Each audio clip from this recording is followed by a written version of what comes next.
Na 3. mieste som skončil v minulom týždni na stredoeurópskom šampionáte FIDER, o ktorého prípravách si už mohol vidieť video na mojom kanáli.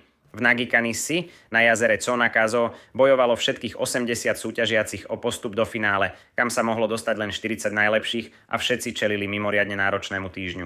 Jazero Tsonakazo v Nagikanisi sa ukázalo ako skvelá súťažná trať, ktorá, ako sa ukázalo, má viacero riešení. Mnohí vsadili všetko na lov veľkých rýb, čo znamenalo predovšetkým lov kaprov a amurov.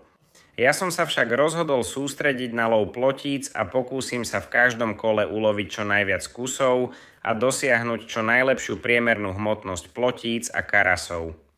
Na tento lov sme s mojimi tímovými kolegami zostavili vyslovene minimalistický štýl rybolovu, ktorého podstatou bolo veľmi presne dopraviť malé množstvo návnady a pokúsiť sa uloviť tieto nie príliš veľké plotice s malým háčikom a tenkým nadväzcom. Našťastie naša stratégia fungovala dobre, pretože v prvý deň som s úlovkom takmer 10 kg dokázal vyhrať svoj sektor, na druhý deň som s úlovkom 9 kg dosiahol 3. miesto v sektore, v sobotu a nedeľu som s úlovkami 10 a 12,5 kg pridal ďalšie 2 prvé miesta, z čoho som bol úprimne veľmi šťastný.